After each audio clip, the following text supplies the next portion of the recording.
ఈ సారీ చూడండి మేడం, ఇది కూడా చూడండి మేడం. చెప్పనా ఇది ఎలా ఉంది? నీకు సారీ బాగుండదా? బాగుండదా బామ్మగారు, ఈ పోచంపల్లి సారీ మీకైతే సూపర్ ఉంటది. ఏంటయ్యా నేను ఎలా కనపడుతున్నాను? ఇది సన్యాసులు కట్టుకునే చీర. లేటెస్ట్ గా ఏదైనా షిఫాన్ చేసి చూపించు.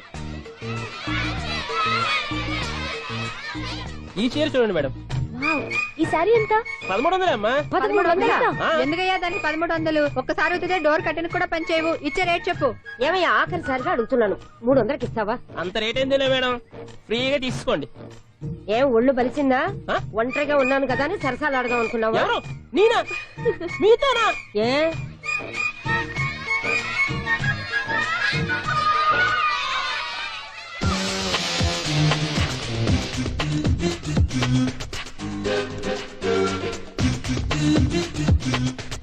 ఈ సారీ చూడండి మేడం. ఈ చీర చూడు బాగుంది కదా.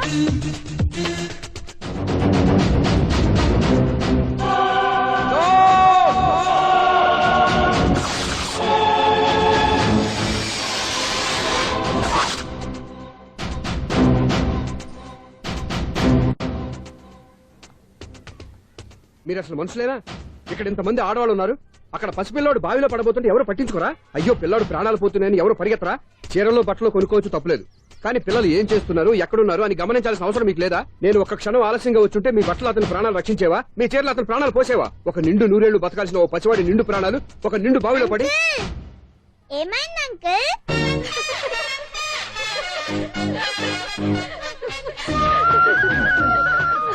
అయ్యో బాబు, అది క్లోజ్డ్ బావి, వాస్తు కోసం అలా ఉంచాం.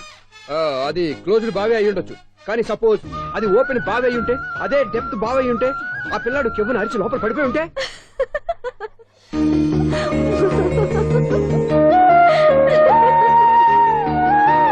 నవ్వడం కాదు, అందరూ ఆలోచించాలి. నవ్వడానికి 1 నిమిషం చాలు, ఏడవడానికి 1/2 నిమిషం కూడా పడదు. ఆ ఏడుపు ఎన్ని యుగాలు వెంటాడుతుందో మీకేం తెలుసు? Fantastic dialogue. ఈ డైలాగ్ నేను సినిమాలో పెట్టుకోవచ్చా? తమరెవరు? ఇన్సల్ట్. నేనెవరో తెలీదా? The famous film director Sunil Leela Bhansali. Bhansali Bhansali Sunil Leela బన్సాలా? ఆ పేరు ఎప్పుడేం లేదే. ఏదైనా డైరెక్ట్ చేసేస్తేగా తెలియటానికి. నేను చెప్పేది ఫ్యూచర్ లో ఫేమస్ డైరెక్టర్. వందలే. మీరు ఏం మాట్లాడుతున్నారో అందరికీ అర్థమయ్యేలాగా పెద్దగా మాట్లాడుకోండి. మీరెవరు సార్? ఎవరో పెద్దగా రిపీట్ చేయి. మీరెవరు సార్? ఇప్పుడు అర్థమైంది నేనెవరా. ఆ మాట నేను నిన్నడగాలి. సార్, నాకు యూబీ గ్రూప్ ఆఫ్ కంపెనీలో అసిస్టెంట్ మేనేజర్ గా జాబ్ వచ్చింది. ఉండటానికి ఒక ఫ్లాట్ కావాలి. అర్థమైందా? అద్దెకి ఫ్లాట్ కావాలంట. ఎందుకు వస్తావు? నాకు ఏమైనా చూడనుకున్నావా ఏంటి? ఆ మాట నువ్వే పబ్లిసిటీ ఇవ్వక్కర్లేదు. అచ్చరే, ఇంతకీ నువ్వు బ్యాచులర్ వేరా? అవునండి, నేను బ్యాచులర్ నే. బ్యాచులర్స్ కి ఇక్కడ స్థానం లేదు, ఫ్లాట్లు లేవు. ఫ్లాట్స్ లేకపోవడం ఏంటి? బ్యాచులర్స్ అంటే అంత చీపా? ఆ మాటకొస్తే మన పాత ప్రధాని బ్యాచర్ కాదా? పక్క రాష్ట్రంలో ముఖ్యమంత్రి బ్యాచర్ కాదా? ప్రెసిడెంట్ బ్యాచర్ కాదా? ఈ ఫ్లాట్స్ లో ఈవిడ బ్యాచర్ కాదా? పెళ్లికి ముందు నువ్వు బ్యాచర్ కాదా? ఆయన ఇప్పటికీ బ్యాచులరే. బాగా చెప్పావు. ఈ బ్యాచులర్ కి నేను ఫ్లాట్ ఇవ్వను. ఈడిచ్చిందంటే రాఘవేంద్రరావు లాంటి డైరెక్టర్ కి జంజల్ లాంటి రైటర్ దొరకవు. 13 రూమ్ లో ఉంది కానీ లగేజ్ అక్కడ తీసురా. అతని కోసం ఎంత రూమ్ ఖాళీ చేస్తానంటే? హలో, మన అపార్ట్మెంట్స్ లో అందరికి మైక్ టెస్టింగ్. 1 2 3 4. అప్పుడే మొదలు పెట్టావా పాటలు? పాటలు కూడా పాడుతున్నాడండి. మైక్ టెస్టింగ్ చేస్తున్నాం ఇక్కడ. అదే అడుగుతున్నాడు, ఇప్పుడు పాటలు అవసరమా అని. అరే మళ్ళీ పాటలు అంటారు. ఆ చెవిటోళ్ళు కానీ చెప్పచ్చు, కానీ మీకు చెప్పడం కష్టంగా ఉంది. సర్లే, ఆ మామిడాకులు తీసుకెళ్ళి మండపానికి కట్టు. అరే వాడు చేసే పని వదిలిపెట్టి వేరే పని చెబుతావేంటి? ఇదిగో ఆ మామిడాకులు మండపానికి కట్టు. ఏం చెప్పింది కూడా అదే. నువ్వు అదే చెప్పావా? ఏదన్నా చెప్తే సెక్రటరీ ఏం చెప్పాలి? నువ్వుగా చెప్పేది. అరే నువ్వే బయటికి వెళ్ళి సాయంత్రం 7 గంటలకల్లా హరిదాసం తీసుకురావాలి. పగలు ఎన్ని పనులన్నా చెప్పండి, అంతే. 6 తర్వాత చేయను. ఎందుకని? గేట్ దగ్గర ఎవరు ఉంటారు? అది ఎవరన్నా పట్టుకుపోతే? అంటే నువ్వు గేటు కాపురా ఉన్నావా, అపార్ట్మెంట్ కాపురా ఉన్నావా? అది కాదు.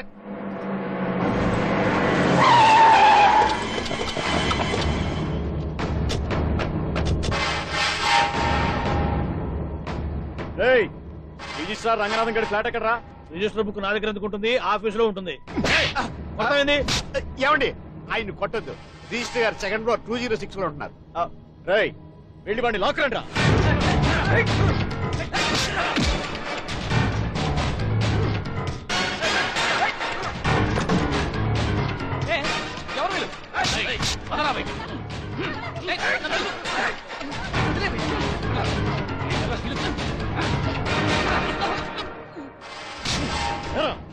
నిన్న నువ్వు పెళ్లి చేసిన దేవి మోహన్ ఎక్కడరా? తెలీదు. దొంగతనంగా పెళ్లి చేయడం తెలుసు, కానీ వాళ్ళు ఎక్కడున్నారో మాత్రం తెలియదా? దొంగతనంగా చేయాల్సిన క్రమ నాకేంటి? పెళ్లి చేసుకుంటామని 15 రోజుల ముందు ఎవరు అప్లై చేస్తే వాళ్ళ పేర్లు నోటీస్ బోర్డులో పెడతాం. అపోజిషన్ రాకపోతే లీగల్ గా పవర్ తో పెళ్లి చేస్తాం. పెళ్లి చేయటమే మా బాధ్యత. పెళ్ళైన తర్వాత వాళ్ళెవరో ఏంటో మాకు అనవసరం. ఓహో 15 రోజుల ముందు అప్లై చేసుకుంటే నీ పవర్ తో లీగల్ గా నువ్వు పెళ్లి చేసేస్తావన్నమాట. మ్మ్హ్మ్. ఇది నీ కూతురేగా, ఇప్పుడే అప్లై చేసుకుంటున్నాను. 15 రోజుల తర్వాత పెళ్లి, ఆ రోజే శోభన. అప్పటి వరకు ఇది నా దగ్గరే ఉంటుంది. ఎవరైనా అడుగు ముందుకేస్తే తలకాయలు పుచ్చకాయలు లేచిపోతాయి.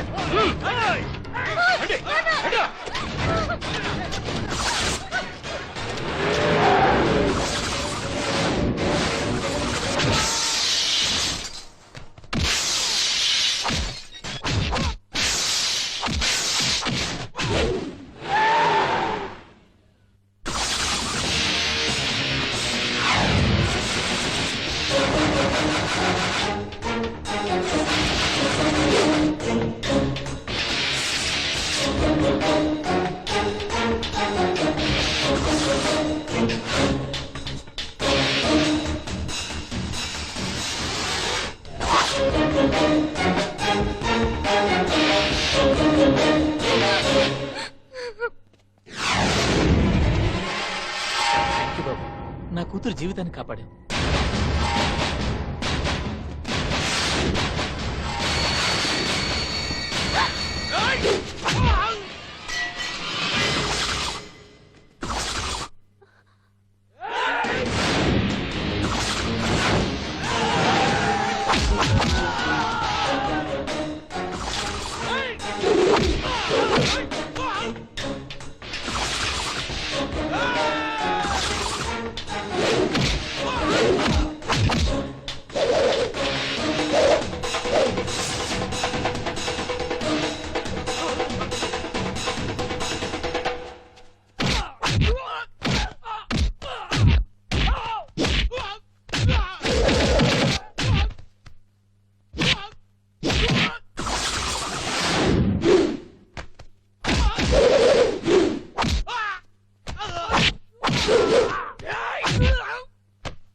ఇంతమందిని సౌండ్ లేకుండా.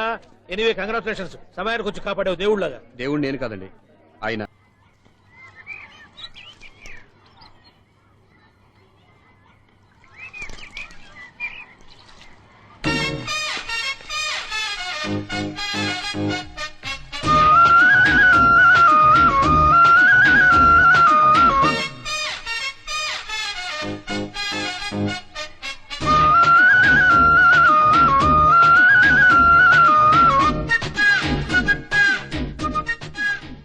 వీడేంటి ఆరేసిన బట్టలు ఎగరేసుకుపోయే వాళ్ళ దొంగ మొహం వేసుకుని చూస్తున్నాడు. వీడు చూపి కరెక్ట్ గా లేదే. అలా చూడొద్దే. ఏ కళ్ళు పోతాయా? లేదు, ఆ పిల్ల తీసేస్తది. ఏయ్, ఎంతో మంది లవర్స్ కి ధైర్యం చెప్పి హెల్ప్ చేసిన వాడివి, నన్ను భయపడతావేంటి? నేను లవ్ కి హెల్ప్ చేసి ఇవ్వండి, కానీ లవ్ అంటే ఈ పిల్లకే కాదు, వీళ్ళ ఫ్యామిలీ మొత్తానికి ఎలర్జీ. తోలు తీసేస్తారు చేస్తా. Sir money order. అదిగో చూడు, నేను చెప్తే నమ్మవు కదా, ఇప్పుడు నీకే అర్థమైపోద్ది. సార్ మనీ ఆర్డర్ వచ్చింది, మళ్ళీ వెనక్కి పంపించమంటారా? అడగాల్సిన అవసరం లేదు. రిజిస్టర్ లెటర్ ఉంది, ఇక్కడ సంతకం పెట్టండి.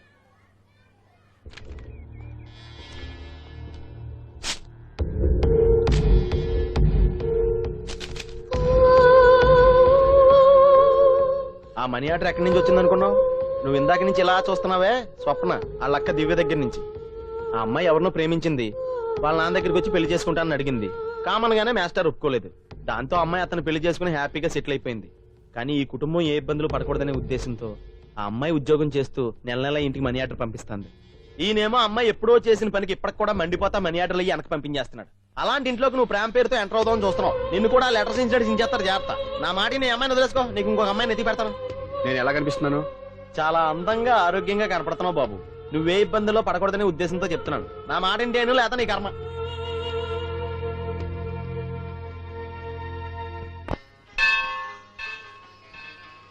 ఐసు కాసేపు కూర్చుంటావా? నేను నవగ్రహ ప్రదక్షిణాలు చేసేస్తాను. కూర్చోవడం దేనికి? ఈ మెట్లన్నీ నేను దిగేసరికి తెల్లారిపోతుంది. నువ్వు వెళ్ళి తిరిగిరా, ఈ లోపల ముక్కుతూ ములుగుతూ నేను దిగేస్తాను. సరే. అమ్మయ్యా, ఈ దేవుళ్ళు ఎందుకు ఎప్పుడు కొండల్లోనూ గుట్టల్లోనూ అడవిలోనే ఉంటారు? అంతేలే, దగ్గరగా ఉంటే పాపాత్ములంతా చుట్టుకుపోరు. అందుకేనేమో. అయ్యో బాబోయ్, కాలు తిమిరి. అమ్మా, ఏదో అందరి ముందు యూత్లాగా మెయింటైన్ చేసేస్తున్నానే గాని ఇంతకు ముందులా కాళ్ళు వంకటమే లేదు, నడుము పైకి లేవటం లేదు. ఈ మెట్లు దిగుతుంటేనే నేను ఎంత యూత్గా ఉన్నానో అర్థమైపోతుంది.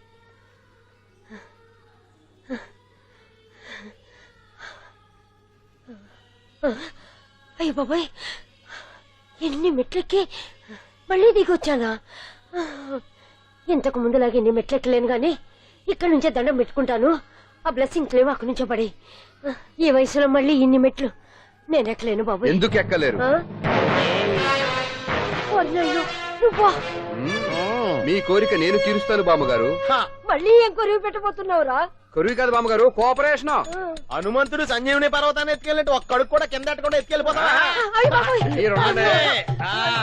నన్ను దింపండి రా, నా మాట వినండి రా. హెల్పింగ్ విషయంలో నేను ఎవరి మాట విన్నాను. నేను కూడా ఎవరే సీతయ్యానికి దండం పెడతాను రా. బామ్మగారు ఎన్నిసార్లు చెప్పాలి నా పేరు సూర్య అని? ఏదో ఒక ఆర్య, నన్ను దింపండి రా, మీకు పుణ్యం ఉంటుంది. మధ్య దింపేస్తే మాకు పాపం వస్తుంది. ఒరే, మిమ్మల్ని మెట్ల మీద నుంచి తోసేయ్యా, నన్ను వదలండి రా. చూసావా బెదరు, పండు ముసలి కదా అని పందిలో మోసుకెళ్తుంటే బోసు వేసుకుని ఇష్టం వచ్చినట్టు తిట్టేస్తుంది. బామ్మగారు నోరు మూసుకుని రామారామా అనుకోండి. నోరు మూసుకొని రామరామని ఎలా అనమంటావు? మేము నోరు మూసాం, మీరు మనసులో అనుకోండి. బామ్మా వచ్చేసాం. వచ్చామండి. అబ్బా, చూసావా ఎంత ఈజీగా పైకి తీసుకొచ్చావా? ఇప్పుడు హ్యాపీయా? హ్యాపీయా కదా నువ్వు? అమ్మయ్యా, ఈ రోజుకి ఒక పుణ్యకారం పూర్తి చేసాం. ఇప్పుడు కూడా సైట్ గా దేవుడి దగ్గర దింపేసేవాళ్ళం. కానీ ఈ కాస్త దూరం నడిస్తే నీకు పుణ్యం వస్తుంది కదా. ఇదిగో బామ్మగారు, లోపలికి వెళ్ళి మీరు ఒక్కళ్ళే దండం పెట్టుకోవడం కాదు, మా ఇద్దరు పేర్ల మీద కూడా 2 దండాలు పెట్టేసుకోండి. మీ ఆనందం చూస్తుంటే మా పేర్ల మీద అభిషేకం చేయించాలి. బామ్మగారు మెట్లెక్కలేక కష్టపడుతుంటే మేమే ఈజీగా పైకి తీసుకొచ్చాం. Helping nature, helping tendency. ముసలిదైనా బరువు బండి ఉందండి బాబు. ఐసు, నువ్వు కిందకి దిగాలి కదా, వాళ్ళు పైకి తెచ్చావంటారేంటి? కర్మ అదేనమ్మా, నా కర్మ. ఎంతో కష్టపడి ఒక్కొక్క మెట్టే కూర్చుంటూ పాక్కుంటూ ఆయాసపడి కిందకి దిగితే ఆ వెధవులు నన్ను తీసుకొచ్చి ఇక్కడ పడేశారు. వాళ్ళు ఎత్తుకొస్తూ ఉంటే నువ్వైనా వద్దని చెప్పొచ్చు కదా. నన్ను ఎక్కడ చెప్పనిచ్చారు? పైగా గట్టిగా నోరు మూసేస్తే చంటి పిల్లని తీసుకొచ్చినట్టు తీసుకొచ్చి ఇక్కడ పడేశారు గాడిదలు. పైగా హ్యాపీ అంట హ్యాపీ. అయ్యో బాబోయ్, ఇన్ని మెట్లు మళ్ళీ నేను ఎలా దిగగలను? నా వల్ల కాదు బాబోయ్. అతని సారి వస్తే ఇలాంటి హెల్ప్ లేవి చెయ్యొద్దని చెప్పు. ఎలా చెప్పును? వాళ్ళు ఏ టైంలో ఏ కారణం నుంచి వస్తారో కూడా తెలియదే. వాళ్ళు నన్ను చంపేదాకా హెల్ప్ మీద హెల్ప్ చేస్తూనే ఉంటారు. నేను చెప్పాను కదా ఐసు, వాడొక పెద్ద లూజ్ అని. నేనున్నాను కదా, దా. అలాగే, వాళ్ళు వచ్చే లోపల మనం వెళ్ళిపోదాం. అయ్య బాబాయ్, ఆ బండారు వచ్చేస్తున్నాడు. ఐసు